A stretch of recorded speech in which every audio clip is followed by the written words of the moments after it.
I'm going to tell you about a time when I nearly lost my son to my job. Now, for context, I was a single parent for quite a long time. And the reason why I was a single parent was because my son's mother was not able to take care of him very well. Without going into too much detail, she was incredibly violent to one of her previous partners, which then resulted in the courts getting involved, which then resulted in my son coming living with me full time when he was about 18 months old. Now, there was a lot of child custody stuff going on between him being born and me actually getting custody of him. And that meant that I didn't really get to see him for probably the first year of his life. So when he came to live with me, I was absolutely over the moon. And then I joined the police.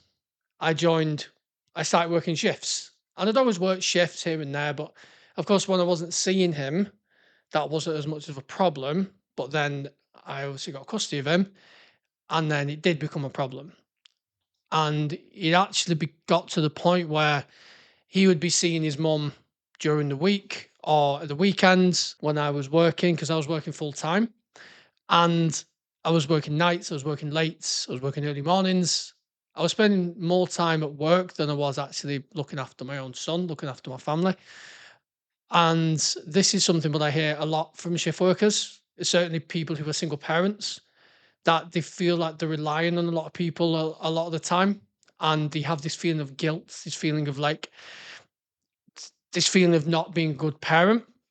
And it got to the point where even though my son had come to live with me full time, as a result of an abusive household, that his mom then actually started asking for child support off me, even though she wasn't paying anything for him. Started asking for child support, and also started asking if he could live with her full time again, because he was with her for more days than he was with me some weeks.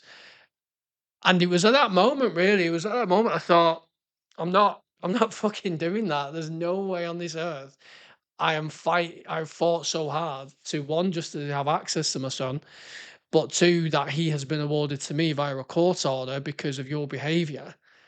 That, and don't get me wrong, like, it took a long time for her to get to the point where she could see him again unsupervised. It took quite a long time, a couple of years, I think it was, before I felt comfortable enough to do that. What I thought I'd do in this video is I just thought I'd just tell you just exactly what I did, just to help people really that are in this same kind of position where they're trying to keep a roof over their head. They're trying to, they're in a career where they work shifts. They're in emergency services, they're in nursing, they're in warehousing, they may be a doctor, they may be a police officer.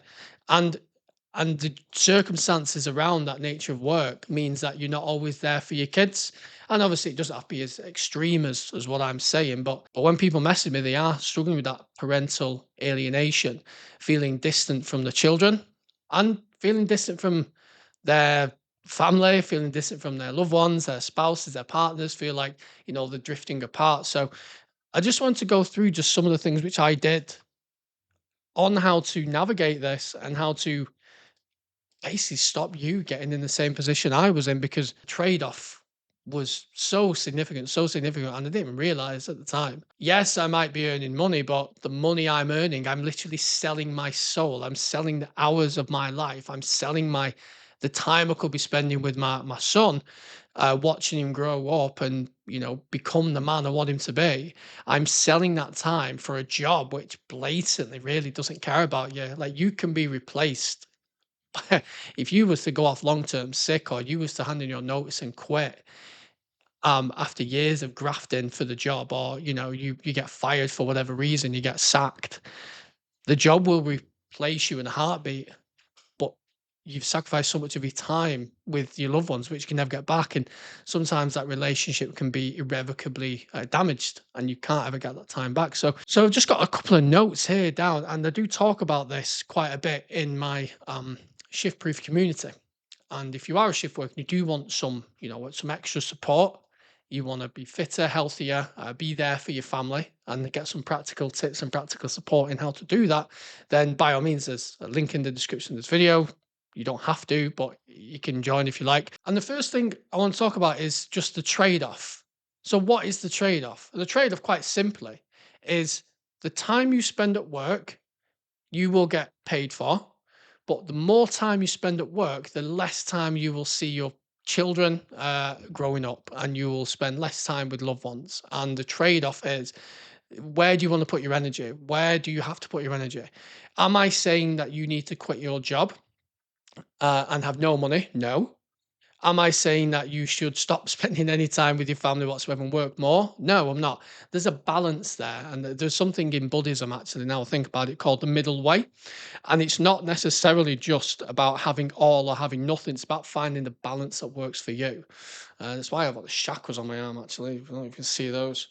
That's why I've got those. It's a bit of a reminder there, that you don't need to have it all. You just need to have enough. And what does enough look like to you? So for me, it was, yes, the job will chew you up and spit you out if you let it, but the job will also just keep taking everything from you.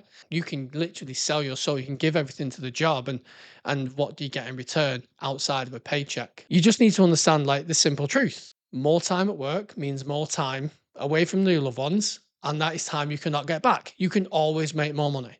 You can always make more money. You can't ever get back the time which you are sacrificing on your job, working shifts with the people that need it the most. And that was something quite significant what dawned on me. And this is why I never did overtime. Because when you realize, like, the more you work, just the more tax you're going to pay. The time off instead what you could have, where you could be spending time with your loved ones, having a date night with your partner, or taking your son out, or taking your kids out somewhere, or even just spending time in the house with them, like just one on one, away from screens, away from tech, playing a game with them.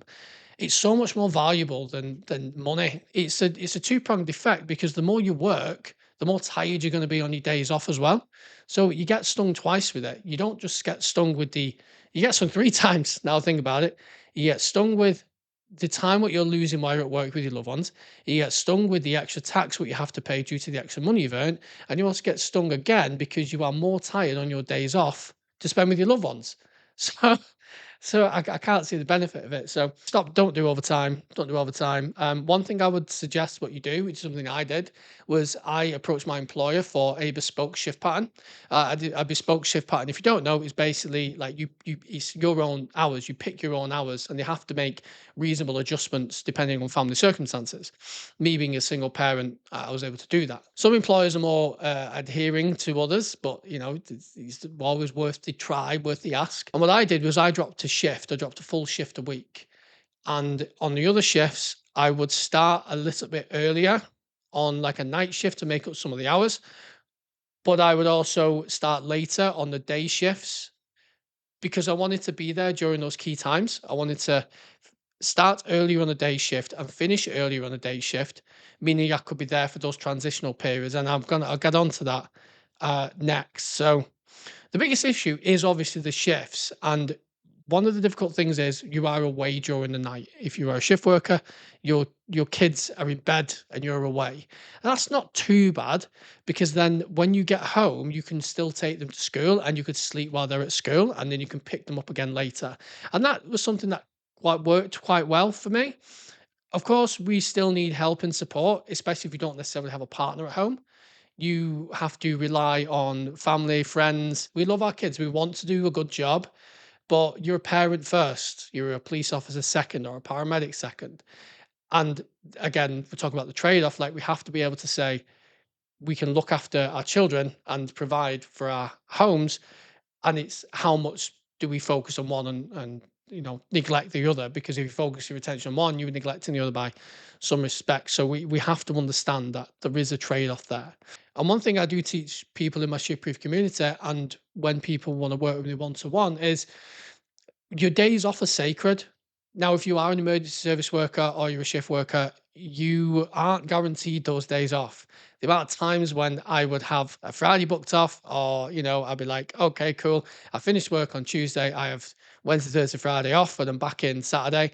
Next thing you know, like, oh, sorry, your day off's been cancelled. Like, it's insane that, certainly when it comes to police officers, it's insane when they say that day off what you have is now being cancelled because we need you back in work due to X, Y, and Z, what's happening. So another reason why I never wanted to do overtime was because you can't guarantee the time off you get anyway. So what I would suggest is try to spend as much time as you can with the people you love and the people you care about on your days off, because like I said, that time off is sacred. It's not just recovery time. It's not just time for you to do what you like and sit and watch Netflix or whatever you want to do. It's time when you are meant to be really active, like there for your children and there for your family, and making up for that time what you've missed when you're not there. Because sometimes, like, I know people in relationships and maybe they're both shift workers or one of them's a shift worker, and it can be one parent gets up and they leave for work, and then the other person gets home, and then maybe they go back to work, or maybe they're sleeping when the other person gets in. So they can be like passing ships, and that can have serious impacts on the relationship. So when you do have time off, you need to make sure that you've got enough energy and enough motivation, and you aren't mentally fried as well, to be able to spend that time with your loved ones. And it's finding what works for you. It's not staying in bed all day, but still making sure you get enough sleep so that you're safe when you go to work.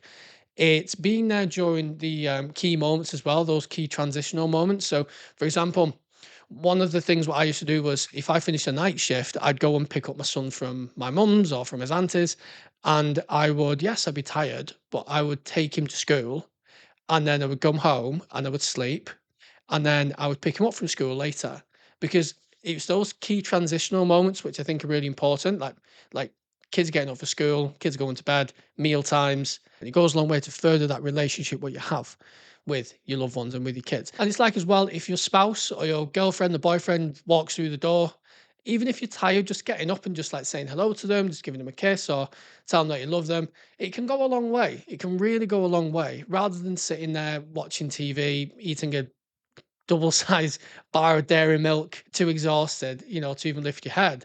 And this is why I'm so adamant on teaching people in my community and who work with me just how to properly recover after a shift.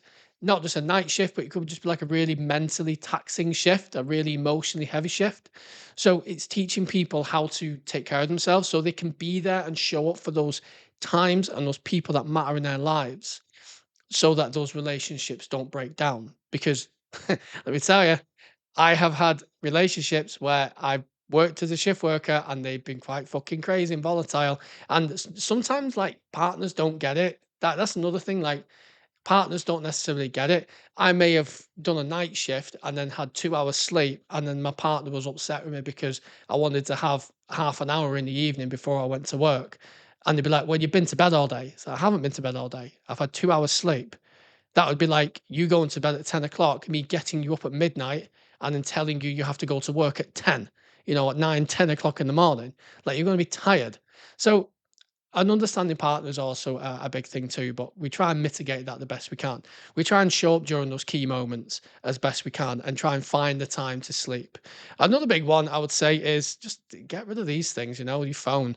Y- Instead of spending time at home when you get in from a shift, sitting there scrolling on your phone, use that time. You meant to be sleeping that time. You meant to be decompressing, you meant to be recovering. Use that time to look after yourself. Because then when, you pick your kids up from school or you want to spend time with your partner, you've got the mental energy and such to do so, because you're not so fried and so exhausted. So it's like it's a holistic thing. It's a holistic thing. And I've learned so many different lessons from nearly 10 years in the place of just how to manage sleep and how manage energy, and how to best maintain relationships. And like I said, nearly losing my son because I couldn't look after him properly because I wasn't there for him. And that's something I've got to deal with. And I've massively repaired that relationship. I've made up time and time again for that time. But it was certainly a point in my life when I was working, when I was like, you know what, something's got to change. And it ain't my son's living conditions, so I'm going to reduce my hours. I'll make the money work, and I'll go from there. So those key moments are incredibly important. But another thing with this is just remember that you are an incredible person. You are trying your absolute best. The job you have is a intensive job, and you don't work conventional hours. But it also has its benefits too. You can be there all day on a Wednesday or a Thursday. During the week, you may get a full weekend off when other people maybe have to work a shift at a weekend. You may have 3 or 4 days during the week when you can do the school pickups and the drop-offs. You don't have to rely on other people and ask other people for support. As long as we make sure that those moments and those times when we are home for our families and we are home for our kids, we're feeling energized, we're feeling responsive, we're feeling good and restored following maybe a string of shifts, then that does make up for some of the time what we have. And don't feel guilty. You are doing your absolute best. And like I said, this is why I support people who want to do their absolute best because I've been on the other side of it. So you're a wonderful person. You do your absolute best, but also remember, like, don't sell yourself to your job. Don't sell yourself to your career because your kids don't care about your pension. Your kids don't care about your next promotion. To your children, you are not chief consultant blah. You are not chief superintendent blah. You are mum. You are dad. You are the parent. They don't care what uniform you wear. They don't care what letters you have after your name. They care about, do you care for them and do you love them? And as long as we show up on a regular basis, we show them that, and we don't sacrifice our time with our family and our children to progress in our career uh, for status or for a bit more money at the expense of that, then you won't go far wrong. And there's nothing wrong with saying that when your children get a bit older and they don't need as much care and attention, as much hands-on care and attention, that you can't increase your hours again and you can't look after them. But certainly when you've got small children, young children, and certainly if you're a single parent, like, you really have to look at your work hours and you have to look at how you actually recover after shifts. So thank you for watching. If you enjoyed this video, check out this one as well. Be sure to check out the links in the description. And if you did enjoy this video, leave me a comment, drop a subscription, drop a like. If you did enjoy this, then let me know. I'll make more videos like this, but I only know what you like watching if you tell me what you like watching. So until next time, see you later.